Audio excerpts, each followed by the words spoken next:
Cape Cod is not only a premier vacation destination, but for many of us, it's our home. Within its miles of shoreline, there is a diversity of spirits, talents, and interests. Cape Cod Arts and Beyond is a look at you and I who live here and are inspired to create.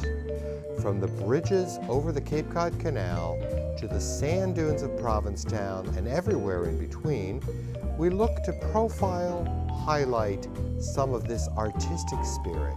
On occasion, we may venture off the Cape as well.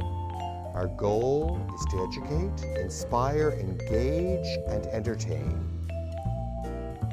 Enjoy Cape Cod Arts and Beyond with John Murelle. Hey, thank you for joining me, John Murelle, with Cape Cod Arts and Beyond. I'm here today with Julie Wake, and if you don't know who Julie Wake is, you're going to find out.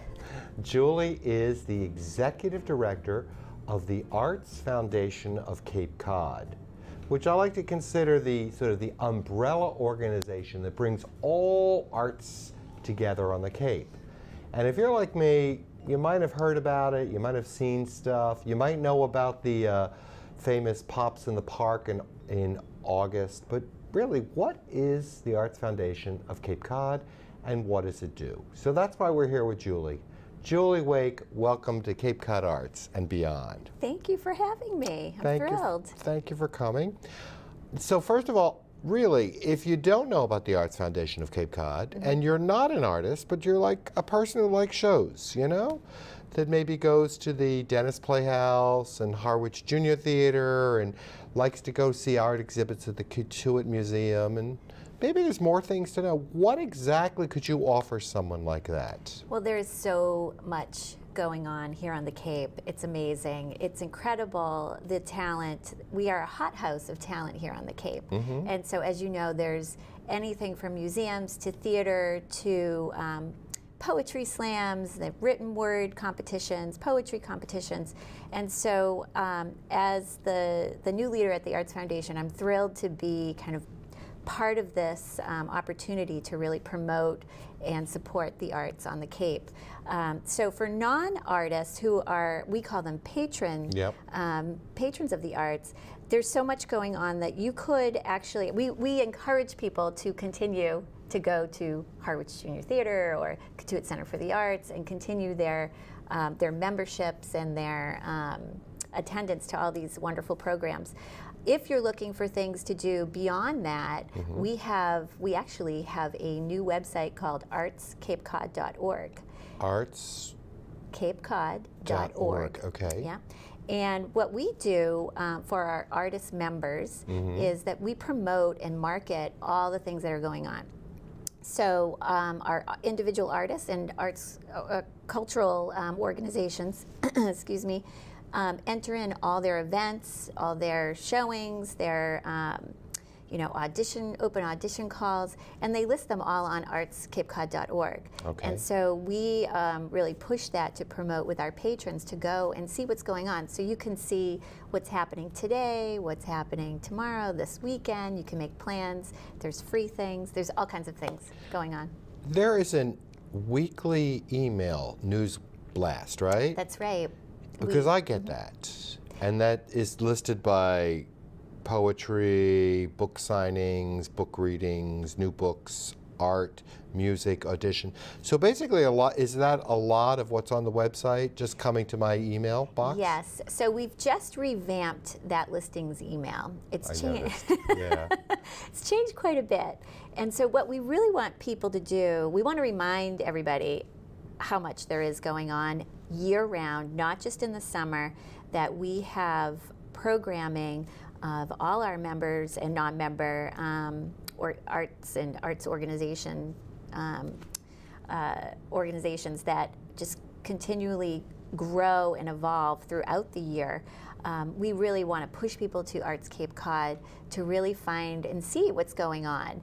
And there are dog-friendly, kid-friendly, all kinds of things going on. And so we really want people to go and use that website because just using that website supports the arts. Oh, it does. Okay, good. So if you're an artist like I'm a singer and I know actors and people that are painters. Yeah. How would this organization help them? So we are a member-driven organization. Okay.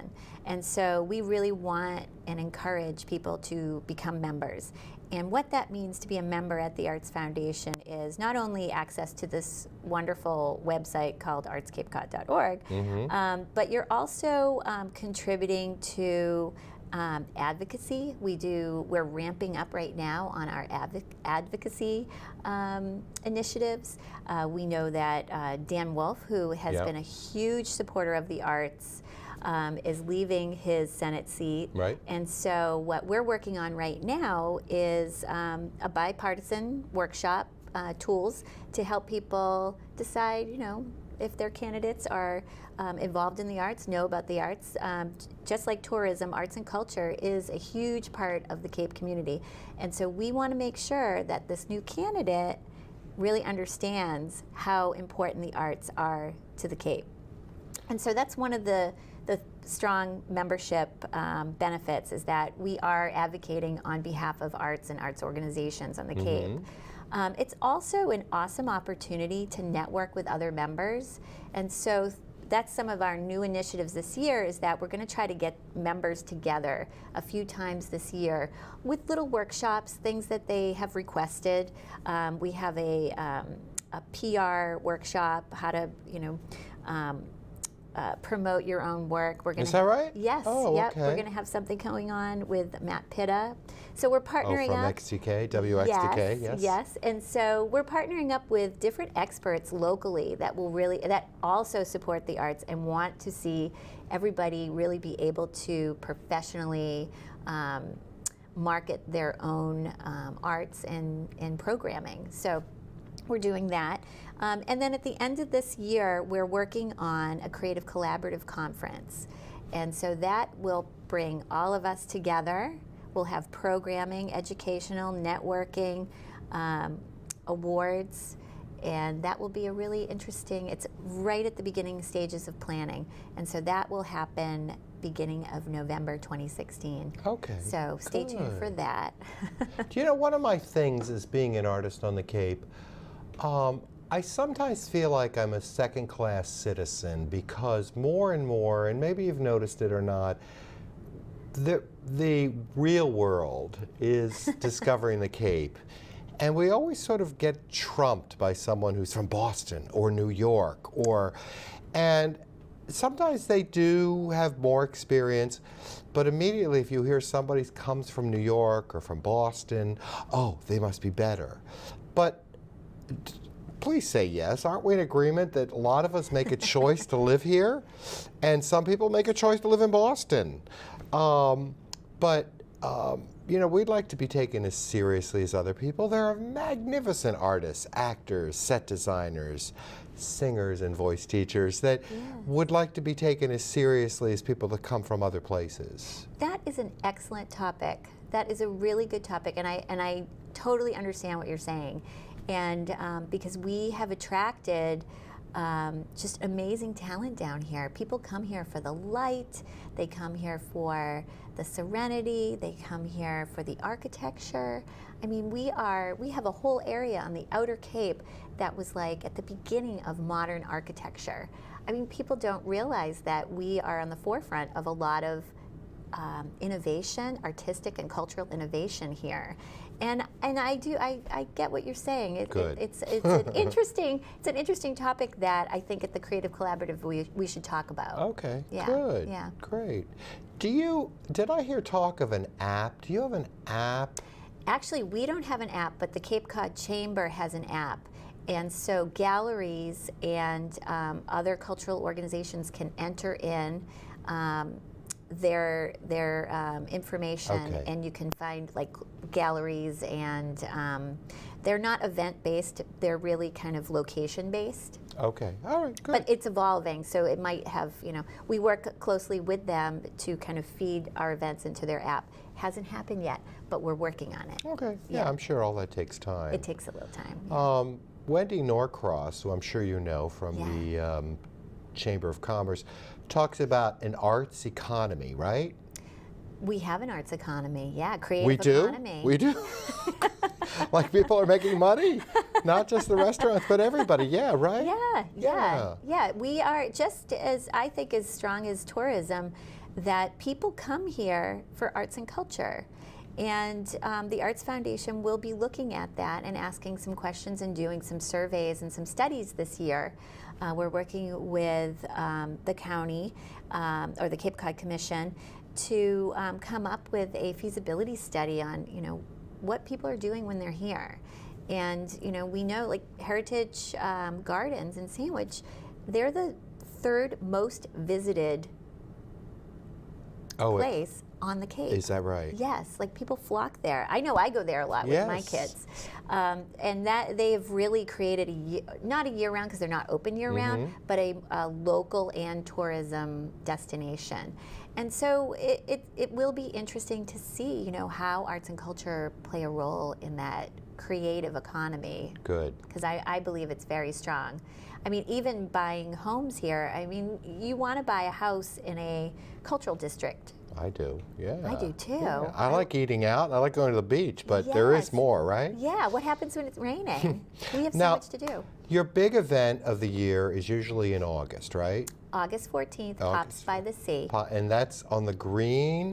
Hyannis Green, yep, 505 with Keith Lockhart. Right, of the Boston Pops. Of the Boston Pops. Who is internationally known, and we'll let him come and perform in his group. And you usually bring some sort of entertaining guest conductor, right? I remember Julia Child. Yes. And last year was Maury Povich and Connie Chung, yes. Yep, and Charlie Gibson. Yep. And do we have anybody this year yet? Oh my, that is the million-dollar question. Oh, come on. I don't have them confirmed yet, but I will let you know when we do. Good. I'll announce it. Yes, we have some exciting. It sells out pretty quick, right? We sell out? Well, we don't really sell out. It's a huge event. I'd love to say, we sell out, so buy your tickets, but we would love you to buy a ticket. Okay, yeah. And the one thing people should know about Pops by the Sea is that is the Arts Foundation's main fundraiser of the year. That helps us keep doing our work year-round. We're not a strong state-funded organization. We get some funding from Mass Cultural Council and some funding from Barnstable County, but we really, to sustain and to be able to advocate and be able to support the arts in a broad sense, we really need people to buy tickets and come to that concert, because that is our major fundraiser of the year. Good. We do other things, but that is our major fundraiser. And so I think people need to keep that in mind. I know that there has been, some people complain that we're bringing a Boston symphony, but this has been going on for... It's tradition. 31 years. Of course, it's tradition. People love it. We love Keith Lockhart. We want him to come back. We know we have an amazing symphony here, the Cape Symphony, with Jung Ho, and we love him. But this is our major fundraiser. We really want people to come and show and support the arts. So when you buy that ticket or you buy a table, that is going into the creative economy. So what we do is we try to raise funds all year long so we can grant fellowships and grant and provide grants for creative initiatives. Sure. And that's not just for artists, but that's for like social service agencies that are doing artistic or creative programming within there, because the arts get cut. Good. So we want to grant these art teachers these opportunities to keep going with these really interesting ideas that nobody else funds but the Arts Foundation. Terrific. Yeah. So if you're interested in this, and I sure hope you do, because you're watching Cape Cod Arts and Beyond, remember that Julie Wake is the Executive Director of the Arts Foundation of Cape Cod. We'll put up the website, we'll put up her phone number, give her a call, see what's available for you, and share it, because it's here for us, you and me who live on the Cape. Julie, I want to thank you for coming. You're a great guest. Totally exciting. I know we could talk another hour. Maybe you'll come again sometime. Absolutely. Thank you. Thank you so much. Cape Cod Arts and Beyond with John Murelle is brought to you by the voice studio of John Murelle. conveniently located for over 10 years on Route 6A in East Sandwich, offering vocal instruction for young teens through adults. The studio provides lessons to singers who are seriously interested in all aspects of singing, from vocal technique to ear training, sight singing, music history, audition preparation, and language study. The students of the studio frequently present recitals and concerts, both classical and popular.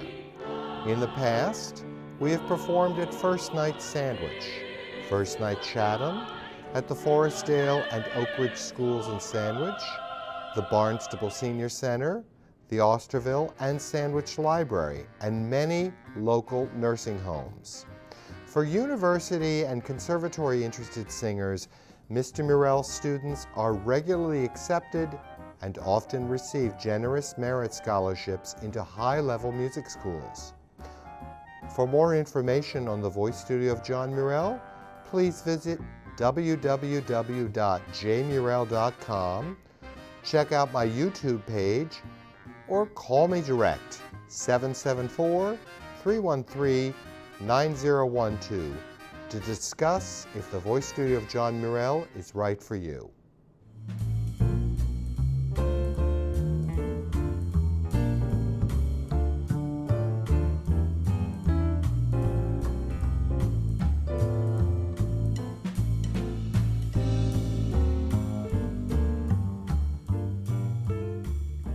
You know, nothing says movies to me more than Raisinets. And here we are at one of my favorite places to see a film, is the Cape Cinema. On the grounds of the Cape Cod Center for the Arts, it is a beautiful, generous, gorgeous, historic place. I'm here with Eric Hart, who's in charge of the Cape Cinema, and he's going to tell you why I think it's such a fabulous place. Thanks for coming on, Eric. Right. So, when, who, what, how many seats? Well, we'll start with the beginning. The Cape Cinema was designed by Alfred Poor, and the outside of the cinema looks like a church in the front, designed after the Congregationalist Church in Centerville. If you go through the town of Centerville, you'll say, gee, it looks like just like the Cape Cinema, or vice versa. The sides of the cinema look like a cow barn, because the cinema grounds were at one time a cow pasture before it was bought to be by Raymond Moore in 1930 to build a cinema. First they built a playhouse next door in 1926, and then in 1930 they built a cinema. And designed by Alfred Poor, who was an architect who did the Wright Brothers Monument in Kitty Hawk, North Carolina, and he did a lot of housing projects and things like that in New York. The Red Hook housing project in New York City, a lot of urban type housing projects. And so he was the designer of the building, and what the cinema is most noted for is the mural. The 6,400 square foot mural at the time was the largest mural in the world. It was designed by Rockwell Kent and Joe Malziner, a very famous set designer who did a number of different sets for musicals in the 1930s. He actually painted the mural and installed it. And 3 days before the cinema opened, Rockwell Kent came here and he did some final touch-up work on the mural and signed the mural. Does it have a name, the mural? It's called The Heavens. The Heavens, great place. And really inspired by the fact that Kent, he's most famous for his oil paintings in the Greenland and in South America, and he lived in Greenland for quite some time, and I think he was really inspired by the sky, the night sky in Greenland, and he painted a number of paintings depicting the night sky, and so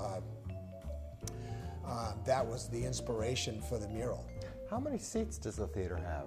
There's 320 seats. The seats downstairs, I think there's like 275, 280 of the 320 are downstairs, and they are individual armchairs designed by Paul Frankel, who was a famous Art Deco designer of furniture. He did the skyscraper inspired by the Empire State Building. Yep. And he designed the furniture for the cinema. Specifically, those chairs were made for the cinema, all the individual ones. Who chooses the films for this beautiful space? Well, I mean, since I've been running the theater for now, I'm going into my 31st year. George Mansour, who he books the house, what we call booking the house.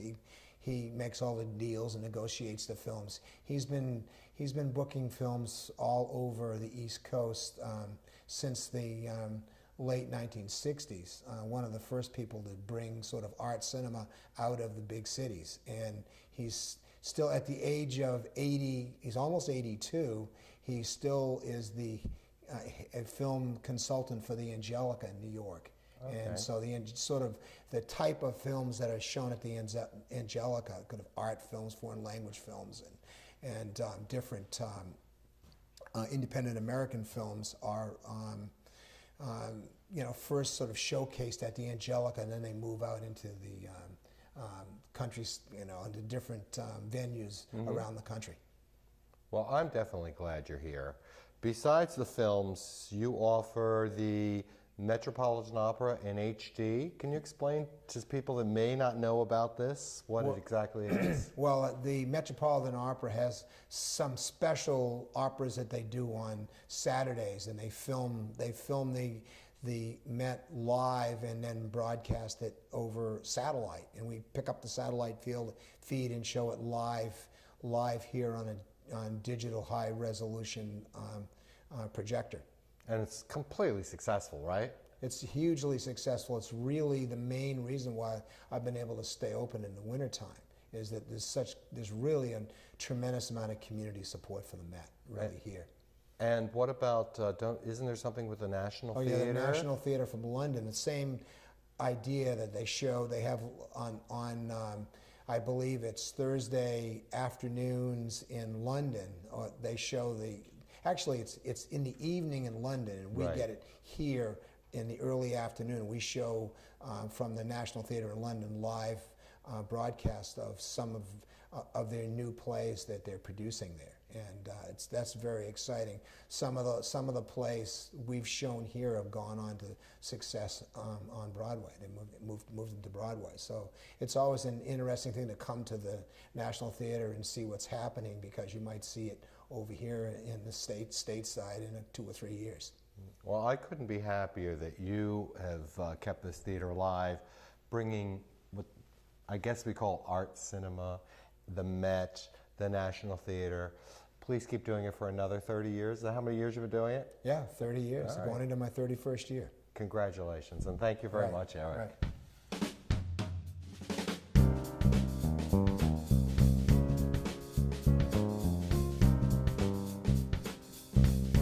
Oh, here we are with my friend Tim Miller, the film critic of the Cape Cod Times, among other things. And here we are at the Cape Cinema, one of the most beautiful, generous, comfortable places to be. If we were going to give it a class, it'd be like riding first class on a plane, right? Absolutely. How does this generous and beautiful environment change how you view a film, Tim? Well, good question. The movies, going to movies, one of the great things about movies is that they can be a communal experience. So when you're in a place like this, it becomes more of an event, sort of more like the type of experience that I had maybe in the 60s as a kid, going to big ornate theaters in Detroit, whereas now, with the advent of cineplexes, say in the 70s, that experience became, reduced, and you have to look harder for a place like this to experience movies. For example, my kids, I took them to the Coolidge Corner to see Lawrence of Arabia, because I wanted them to see Lawrence of Arabia have that big screen epic theater experience, and I think that as far as the Cape, the Cape Cinema certainly provides that in a way that a lot of other theaters can't quite in the same way. And speaking of like communal experiences, you must get frustrated with cell phones and phone calls and even just people having conversations around you. Do you find that that's cleaning up, or people are being the same, or how do you deal with it? Because it goes right through me. Yeah, it drives me nuts too, especially, I mean, I wonder sometimes when somebody is at a movie theater and they're playing some game on their phone or going through Facebook, especially once the movie started, it's like, why did you come here? Right, yeah. And in the meantime, it really is, because it's dark and somebody has the bright light of the phone, it is distracting. I mean, I have to do, if somebody is in the same row as I am, I'll just do this until it's over. I'm not going to say anything because that's kind of a can't-win situation. Well, you're in a can't-win situation. It's like when, if people are talking, it's like, if you don't say anything, it ruins the experience sometimes. So there have been times where I've had to get up and move rather than turn around and give them a hard time, because even though it's justified, I still feel like a jerk. So it takes me 10 minutes to get over feeling guilty about saying something. So you can't win. Right. You know, that hasn't happened to me in a while as far as the talking, but now it's the cell phones, and it's not horrible, but it's still. It definitely happens, and it's not relegated to young people. I mean, older people do it too, and it drives me nuts. Yeah, it does drive me nuts. I agree. Short attention spans. Yeah. Speaking of like technology, we have home theaters, there are computers, iPads, smartphones, Amazon Prime, HBO, Black Box, Redbox, I guess it's called, Netflix. Has this changed like how you think people view films and observe films, or do you think it's the same, or how does it affected you? I know I gave you like a list of 500 that's okay. things. It's sort of, in a way, it's just an extension of what happened with the when video came about. The good news is that more obscure films are more accessible now. So young people can, if they see a Truffaut movie, and it's like, oh my gosh, I love this guy. You know, in the past, I mean, before we had video, you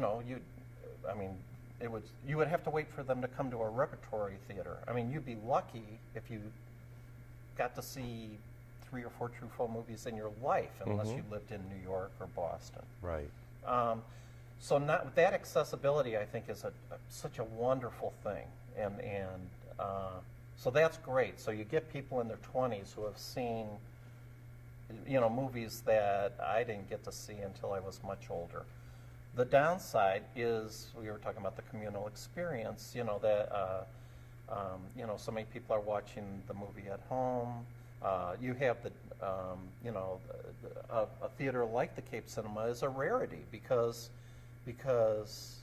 so many of those theaters kind of died because people could see those movies at home now, so they didn't have to go. So it's kind of a tougher sell. So that bothers me because I love the experience, that communal experience. So those are the two main things, and I think it just becomes more and more like that. The movies become more and more accessible as we get more gimmicks, but it almost, by making it easier for people to stay in the house, is just one more way that human contact seems.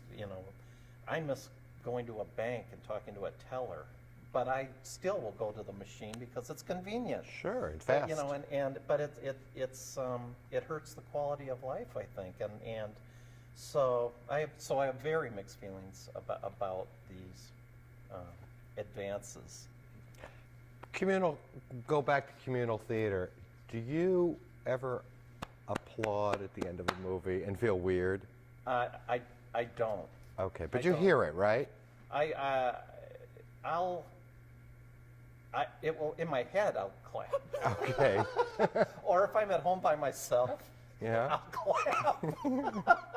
But it's kind of but no. Yeah, and if I hate a movie, there have been times where I've wanted to yell at the screen or throw something, but instead I find I just kind of slowly go into fetal position instead if I'm seeing a particularly horrible film.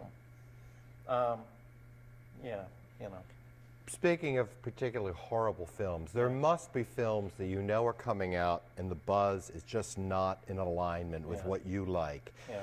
And you are a film critic and you have to be honest about your feelings, or sometimes it's like, oh, there's that person I don't want to say hello to because we always have a fight or whatever. Is there days that you just don't want to watch a film, and what do you do? Or does that never happen to you? As I get older, if I'm pretty sure that it looks like a movie's going to be mediocre, generic, or worse, then it is sort of like, well, it's my job. I'm not digging ditches. I have no complaints, Sure. but I'm not in a huge hurry to see it. When I was younger, it was like it was insatiable. I had to see I had a girlfriend who once, when I was 19, said, and this was before I was writing professionally, saying, do you have to see every movie that comes out? And I said, yes, I do. Oh. I don't feel that way anymore. As I'm getting older, it's like life feels shorter and I want quality time. It's not that I have to push myself, but there are definitely times where I'm not in a big hurry to go see a movie, and you try to go in, as you do, I'm sure, when you review music and theatrical performances. Like you said, you have to be, the two biggies other than accuracy is being honest and being fair. So if let's say it's a genre that I'm not particularly thrilled about, well, I have to take that into account and not rip a movie because I don't like the genre, unless it's torture porn. Okay. Then I'll happily rip it for its genre. Okay. But if it's,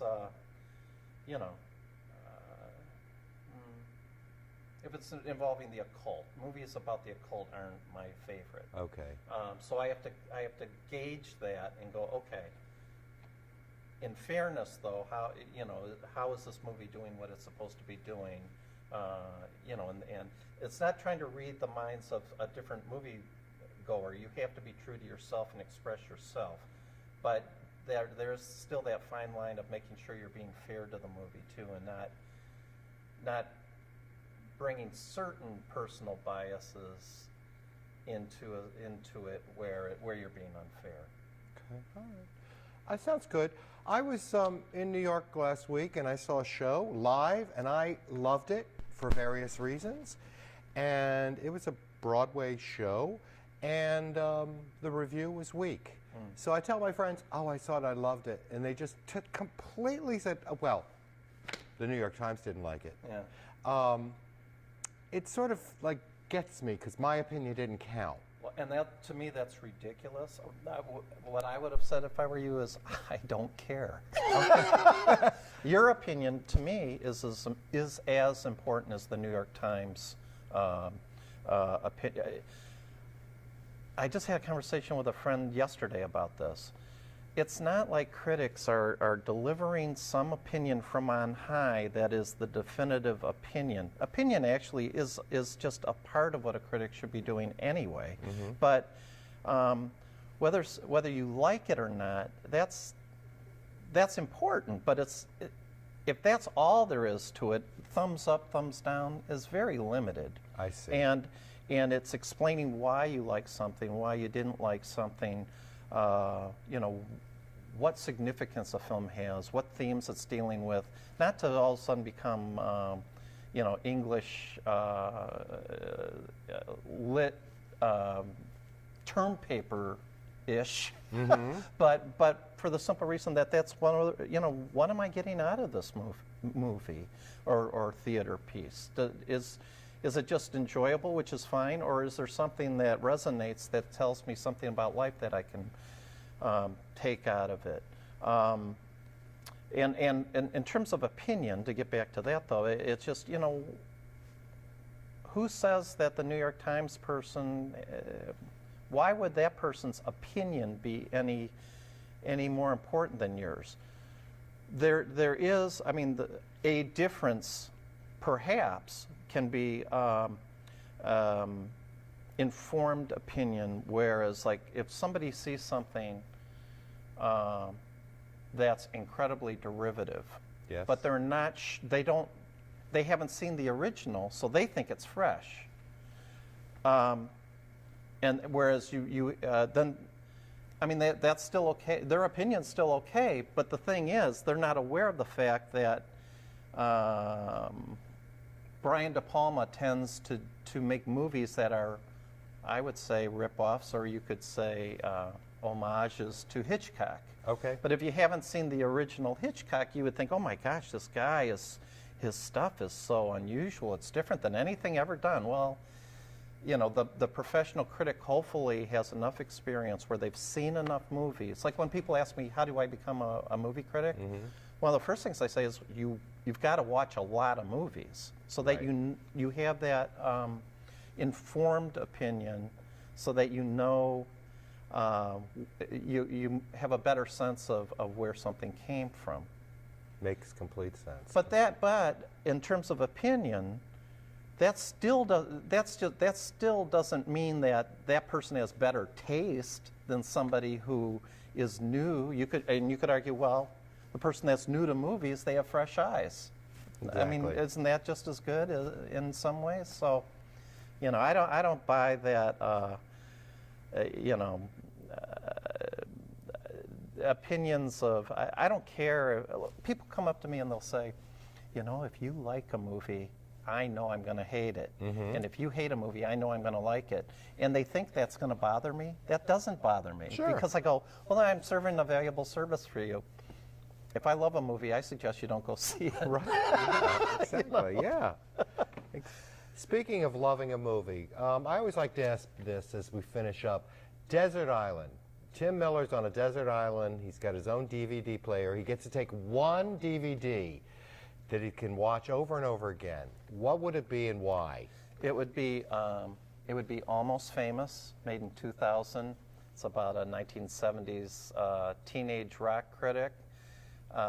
And it's for a lot of reasons. One is, you know, it's some of it's kind of humorously obvious. It's about a young journalist, someone growing up in the 70s, someone who loves rock music. Actually, the main character's last name is Miller. I mean, there's so many ways. The kid's high school theme song in the movie was our song when I was a senior. I mean, there were just so many things to relate to. But it's so much more than that. It's a celebration of writing. It's a celebration of rock music. It's a celebration of friendship and camaraderie. But the main thing that I tell people is it makes me feel good to be alive. You know, and what better thing for a movie to do? So, so if I'm there alone on a desert island, at least I'll feel pretty good while I'm watching the movie. Oh, good. Yeah. Good. I'll check it out. Oh, you haven't seen it? No. Oh, you should check it out. I will. I think you'd like it. So, Tim, it's always great having you on the show. You were on about 4 or 5 years ago, and you just can talk and get us excited about films. Would you come on again and again at some other point anytime, in the future? Sure. Great. Yeah, it's always fun to talk to you, John. So we like talking about all aspects of arts on Cape Cod Arts with John Murelle. And we had Tim Miller today from the Cape Cod Times. Thanks a million, Tim. Oh, sure. Thank you, John.